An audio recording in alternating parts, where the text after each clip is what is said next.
saw a tweet, somebody posted a picture of a white man holding a raccoon, and they said, look, there go Jerrod and his boyfriend. It was devastating, kind of funny. That's what made it worse. And I read all of this shit. I couldn't look away. I read every word. I know what you're thinking, just put your phone down, Jerrod. You don't need this shit. I couldn't. You ever hear celebrities say shit like, oh, I don't really check Twitter, I don't read the comments. They're lying to you. Everyone reads every word, even the reclusive celebrities. Like, if you want to get a message to Daniel Day-Lewis, all you gotta do is tweet, hey, Daniel Day-Lewis, fuck you. And he's gonna read that shit. So people are saying, such personal shit about me and my life and my sex life. Somebody said that I hate myself, I hate black men, and that I only hooked up with white men, and that's not true. I'm here to tell y'all that is not true. I've hooked up with plenty of black men. It's just that my type of black man tends to be pretty masculine, so sometimes I find myself in these sexually competitive situations where neither one of us wants to submit, so we end up holding our dicks in a Mexican standoff. Just being like, all right, you suck my dick. No, nigga, you suck my dick. 69 on 3. This shit went on for weeks. I read so much about myself for many, many weeks, and I started spiraling. It was hurting my feelings, and I needed to do something. So I started seeing a black therapist to figure out why I got a white boyfriend. Session 1, I'm not gonna lie, I came in hot. I kicked in her door. I was like, tell me, am I Clarence Thomas? And she was like, okay. She was like, relax, Jerrod. Take your coat off, get comfortable. And she asked me what was wrong, and I told her that the internet was being mean to me. And she said, what are they saying? And I just read, someone tweeted that the reason I have a white boyfriend is because I have an inferiority complex to white people. And my therapist lit up. She was like, well, let's explore that, Jerrod. Take me through your childhood. Tell me your relationship with white people. Have you ever felt inferior? And I thought about it really for the first time. I was like, just thinking about my childhood, my neighborhood was basically all black. My elementary school actually seemed like an experiment done by the NAACP. For real, they play Whitney Houston's national anthem every morning. Isn't that crazy? My grandma worked in a cafeteria there. All my neighbors were all black, except I remember there was one white family who lived in a house at the end of my dead-end street. But all of them, this is true, all of them suffered from some form of mental disability. So I told my therapist, I don't think I have an inferiority complex. Because for the first 13 years of my life, I thought all white people were retarded. I actually did. I really did. I did. The first white film I ever saw was Forrest Gump. And I was just staring at the screen like, man, how are white people functioning in the world? And they're so retarded.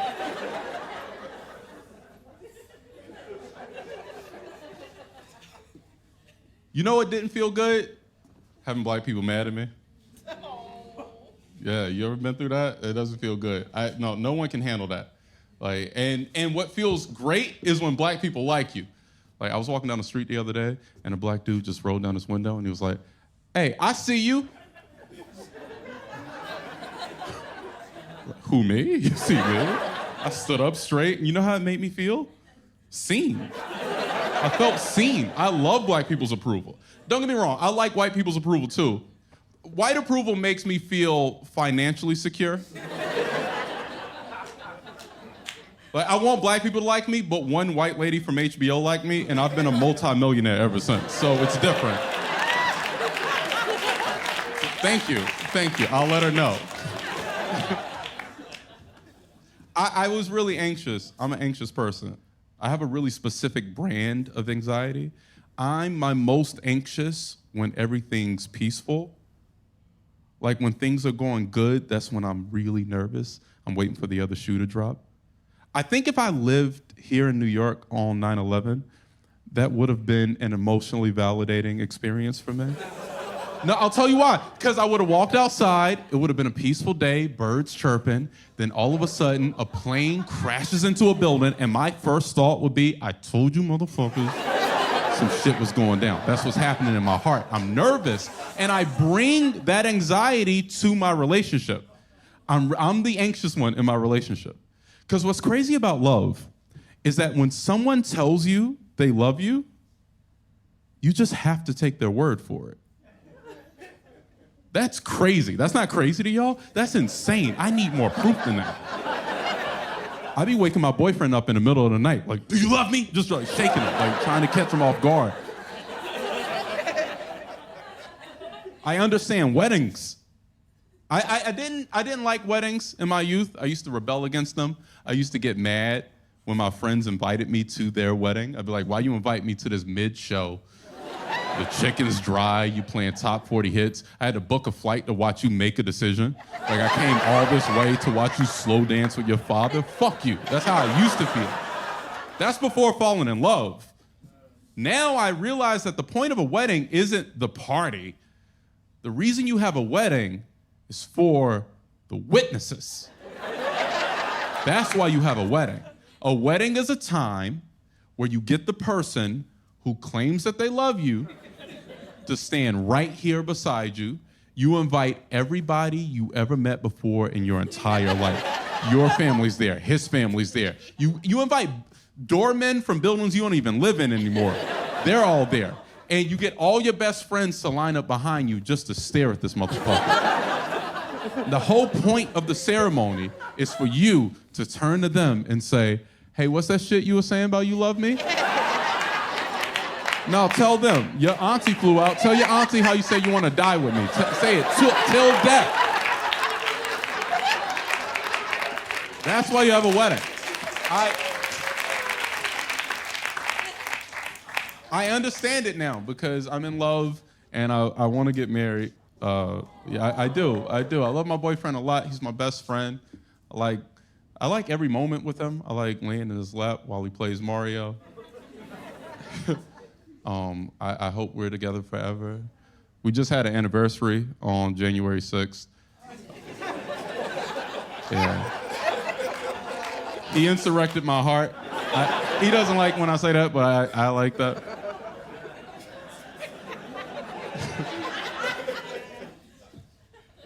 And it's so new to me, it's so exciting, you know, like he's my equal, and that's really important that you be with your equal. Don't get me wrong, we're different. We have a lot of differences. We grew up differently. We listen to different types of music. I grew up listening to a lot of rap, a lot of Jay-Z. So all of my favorite songs are usually about a drug dealer with a gun who did what he had to do to survive. And my boyfriend grew up listening to a lot of Bjork and like Joanna Newsom. So all of his favorite songs are about a sparrow getting an abortion. So we're very different, but I think we are equals, and that's important. It's important that you be with your equal. You have to, because if you feel like the lucky one, that means you're getting cheated on. And if you know they're the lucky one, you're just constantly looking for a way out. So you have to be equals. My boyfriend and I are equals. I'm rich and he's white, so we're equals. That's even. Even Stevens.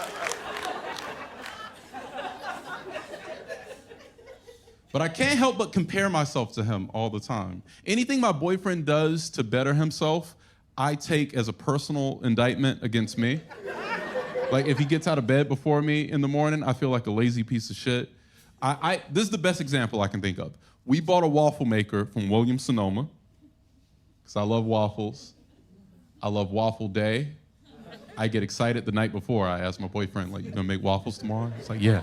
I get my 8 hours and I wake up so happy. It's like Christmas.